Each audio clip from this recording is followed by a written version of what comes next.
So permaculture at home, kind of the water collection part, we already talked about that, but collecting your water off the roofs, putting it into cisterns.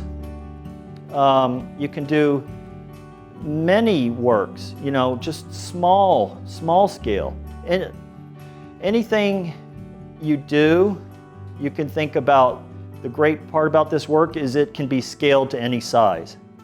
So you can literally do, and a lot of people do this to their piece of land, it's really cool.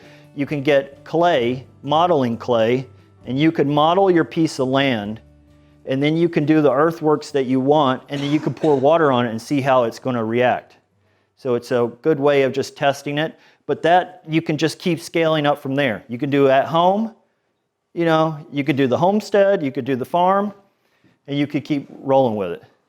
And really your garden's working as your water sink. So being able to put, especially if we do flood irrigation, the gardens can hold a lot of water. Speaking of water, really quick, I just wanted to ask about recharging the groundwater when you mentioned that. What I could assume, but what are you actually doing when you're recharging it? Well, the problem is, like I was saying earlier, is that we're pumping from the groundwater and we're depleting the aquifers, So when you're recharging, you're trying to just put the rainwater that otherwise, usually in stormwater management, we think about getting the water off our land and out as quick as we can. In nature, before any of us were here and we built anything, it was mostly wooded, and there was really, it's rare that there is discharge off a piece of land when it's in a natural state. So that would hold the water. Now, because, of the work we've done, we have more hard surfaces and there's more runoff. So the groundwater is not being recharged at the same rate that it used to be. Just of the original land base. Exactly. So recharge wells, they're making wells that can actually, they're drilling wells that roof collection is actually going right in and there's different ways of, anything that we can do just to slow down the water on the land, to spread it out, that is going to help recharge the aquifer, yes. Have you got any thoughts on people accomplishing this with not such expensive to rent equipment, like maybe rotary plows or even like a two-bottom plow coming at it from both sides, and maybe even pigs to make the swales? Have you done anything like that, or do you think that's possible? It's definitely possible, yep. And basically contour plowing is that. And you can do that. The problem is with the plow is you're not making as broad a collection area, but you can put more of them in. But anytime you got anything on wheels with an attachment on the back, it's a lot cheaper and you're simplifying it, and I think that's a good idea and it can be used, definitely. And people do it. It's not quite as effective because you're not going to move as much earth, but Maybe as those swales fill up, you can then pile them up on the berm and make them more effective over time. Is that possible? It is, yeah. And I don't think you have to, especially if you plant out perennial tree crops, the trees are going to be soaking up the water, and it just becomes a system that you don't need very wide catchment, you don't need very wide berms, and you don't need a whole lot of tree strip. It's just very effective. It can be in a narrow spot, strategically placed on your farm. So I'm super excited about Guerrilla Gardening. It's kind of going off the track here a little bit, but I'm going to try to loop it back in. And like I said earlier, I'm going to finish this out with thinking about some of the broader scale things we can do, maybe as community, maybe as society, maybe future-wise, just throwing out some ideas so we can kind of dream big. Guerrilla Gardening, do you see the GG? Guerrilla Gardening? Like, people are going around, especially in urban areas, and they're taking city lots and they're renovating them. Especially in Detroit, places that are not used and nobody cares about, they're coming in and just not asking anybody, not asking for permission, not any of that. They're just planting out. Yeah, and I think it's great. Curb cutting, I think I got a picture of that. I'll wait to explain that for the picture. But mob permaculture or permablitz is, I'd like to see more of this. Like, especially with technology of social media, we can connect and get a large amount of people in a spot quickly, and you can bring people on to have, like, you can have 10 people, 100 people, whatever, and you could do permaculture projects quickly with people, community-based. You know, we could get together and clean rivers. Some of that's already being done. And then permaculture reclamation. And I'm seeing this as like super important for the future. But here's the curb cutting. The curb cutting started in Arizona. It was never okayed by the local government. People started cutting these curbs out because what they noticed was obviously the water is flowing down and you're not able to collect it. And then this becomes a problem downstream. What they're doing is digging out these basins and they're planting it out with native species of trees. And on one city block, they're collecting millions of gallons of water a year cutting curbs. And now it's not only become legal, but it's become mandatory. And that movement is spreading because it makes so much sense. In certain cities right now, or just nationwide pretty much? Yep. That's awesome. Yep. It's so cool. It's kind of blurry, but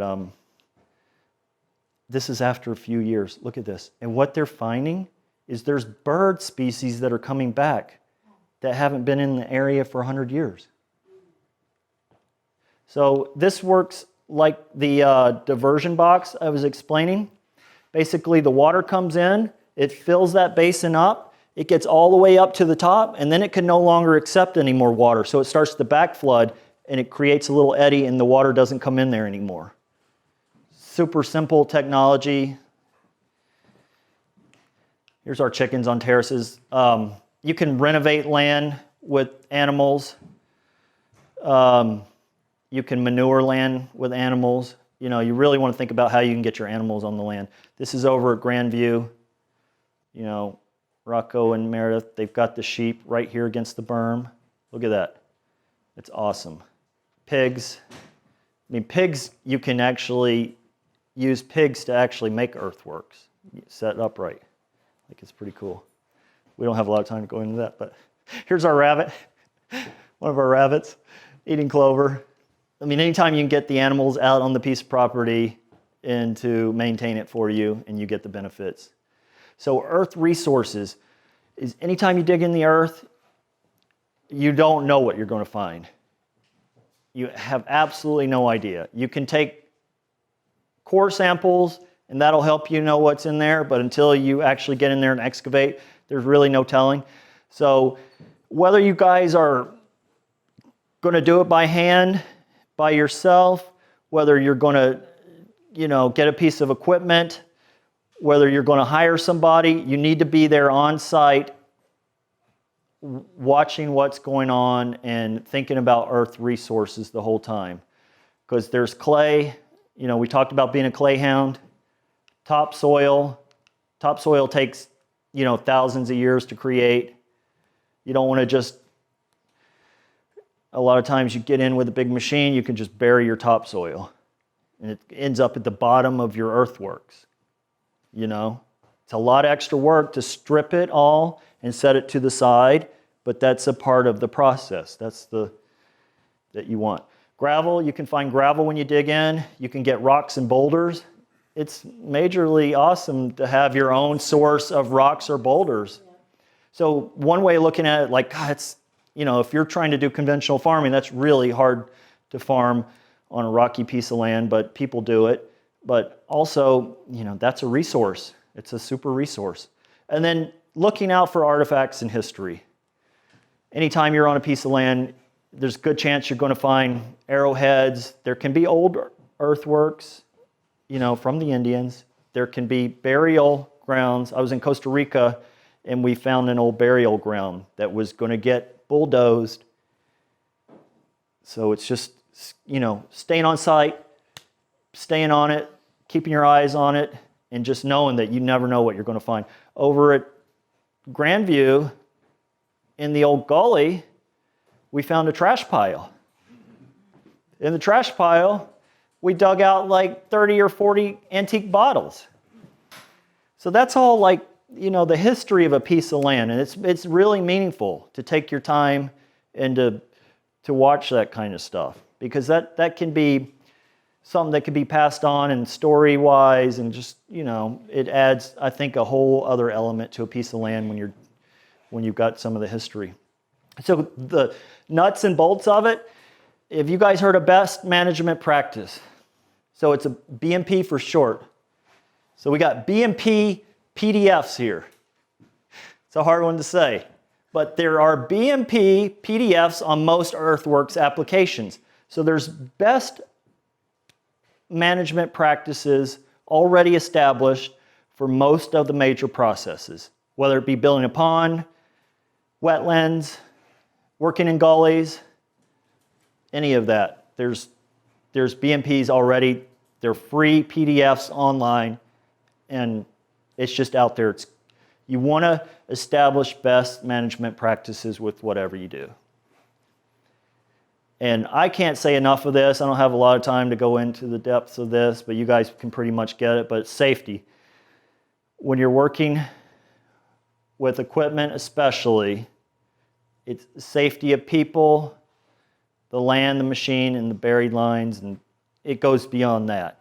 But really, you want to look out, like the big excavator is classified by OSHA as the most dangerous piece of construction equipment there is, or one of them. It's in the top tier. And why? Because it has such a big reach, and the new hydraulics on these make it so fast that you can spin that boom around, and your boom could be out 30 feet, and you could spin it down in a couple seconds, way quicker than anybody can run around you. So I've had not any major incidences, but I've had a lot of minor incidences where I'm just plugging away, working away, and somebody walks up beside you and you don't see them, and you spin around. They think they're in a safe spot, but they're not. And it's never been a child. It's always been an adult. It's interesting. Children know better. Anyway, so, you know, I'm just kind of throwing out some of these stuff. It may not pertain to what you're doing, but I just wanted you to have that kind of that general view of it. Land safety is, a lot of that is positioning the earthworks in a safe area. You don't want to put a major pond above your house. If the pond goes, the house goes. You know, that kind of thing. You want to think about those things. Machine, you've got to take care of the equipment. Like you can, there's some really, slopes are a big one. Power lines are a big one. Working in mud is a big one. You can actually bury your machine. If you're on it and you start seeing the ground wobble, like, you know, you got to back up. Like a lot of people bury their machine, and it's very hard to get out if you can. Yeah, it's bad. And buried lines or buried water lines. Obviously, you want to call and get all the lines marked, but then also, you never know what is underground till you dig. We got lines marked, but we still hit stuff. So I'm just throwing it out there. Nuts and bolts, slope. You want to think about slope, not doing anything too steep. You don't want to deforest, and you want to watch out for waterlogging. Rules and regulations are a big one.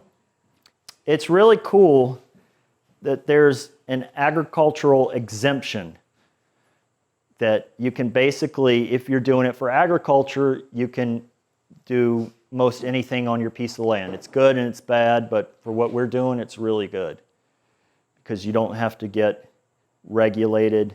You don't need to be permitted. You can do what you want to do. But you got to watch that. You can, you know, you can do something in a neighborhood and there'll be rules in your neighborhood. There different cities have different rules, things like that. You just want to check out all that stuff ahead of time and make sure you're in good. I like to do my own design work, but if you're doing anything big or you have any any concerns, it's good to get an engineer. Engineers are going to come from a different point of view. Their design is most likely not going to be as rich in biology or overall beauty or a lot of things. So it's good that you design it yourself and then get them to review it, as opposed to get them to design it and then you review it, because you're going to have two different kind of things going on there. You're going to end up with a lot of concrete and a lot of hard angles, and it takes the beauty out. I love engineers, but there's a specific place for them. You want to have an established plan for your erosion control, and there's BMPs for that. It's pretty simple, but that's something you want to think about. And I want to encourage you guys to start at home. Like, if anybody wants to do this professionally or whatever, start at home. A lot of people, or some permaculture designers say, which is true, that if you do it at home, you're doing it for yourself, and you're not as, you've already got these preconceived notions of what you want to do on a piece of land. But if you go and start working on other people's property, and you don't have a lot of experience and knowledge, you're really going to get into some pretty difficult situations. You can do some really stupid stuff. You can be sued. You can make stuff that doesn't work. Any of that, So what I say is start at home, because you can't go wrong. If you screw it up, you just have to fix it. But at least you're not going to be sued, Okay, I already talked about this. Always strip topsoil to reapply. So that is a big one. And that takes extra time and extra work. But stripping that topsoil, it may only be a few inches, or it could be, if you're working in a bottom, it could be 3 foot or more. When we were at putting the pond in at Grandview, there was topsoil 5 or 6 foot deep there in that bottom. And we took the extra time and the extra energy to strip it out of there. And that was really nice. Handwork, straw, and cover crop immediately. Handwork is so important, because you can rough all this in, but then you want to come back and give it the human touch, either with a shovel or rake, getting out there. It's a lot of extra work, but you really want to go work the land by hand. And you want to do that immediately, because right when you disturb a piece of land, the ground is super soft. Like what you just installed is really soft. If you wait at all, it dries out really quickly and creates clods. And then it also, if it rains, it's just the whole thing's going to cake over. And it makes your handwork so much harder. So getting your straw down, getting your cover crop on top of that, do that immediately. Really, you want to have straw and cover crop on site right when you're doing the work. Use local and seasonal cover crops. It saves money. Work seasonally. There's a season to all this work. There's a season to when trees like to be established. There's a season when cover crops can come up easy. So if we harmonize with those seasons, it makes our work a lot easier. If we try to do a big project in the middle of winter, there's a good chance that, because there's less sun and it's cooler, and any moisture pretty much stays in the ground. So it makes it much more difficult to work. If you do it this time of year, yeah, we're getting rain every day, but with the evaporation rate in the sun, it dries out quick enough that you're able to keep going. So it's seasonally, like, you want to think about that time. There's seasonal appropriate times to work everything. Right now is like the best time to get something going, because fall and winter and spring, we can collect more water. It's usually our biggest. And it's interesting, because if you look at the historical water charts, it looks like every month pretty much has 4 or 5 inches of rain, somewhere in there. But 4 or 5 inches this month, as opposed to 4 or 5 inches in December, are two different things, even though it's the same amount of rain. Because you just won't be able to work it in the middle of winter. It'll never dry out. So it's seasonally, you know, and what I was saying is it's good to get a pond built this time of year. It's the easiest time to work, and you can have it finished by fall and hopefully, or winter, before winter sets in, and hopefully, you know, filled up by spring. Because otherwise, it's kind of what we're running into at Grandview. You know, the project took longer. We added some work, and then, you know, things always take longer.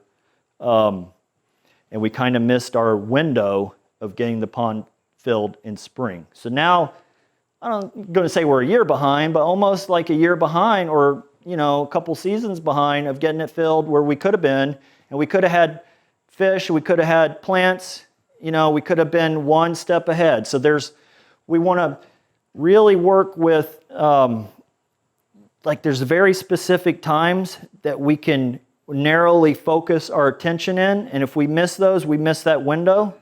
So that's what we want to work with. I think that's a good point, John. I don't mean to interrupt, just to piggyback and, you know, from the outside looking in, there's a lot of guesswork to this stuff.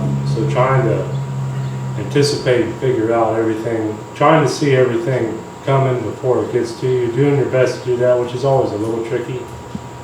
But if you turn your back to that, I mean, even I can tell, if you turn your back to that, man, you'd be 8 months behind where you are now.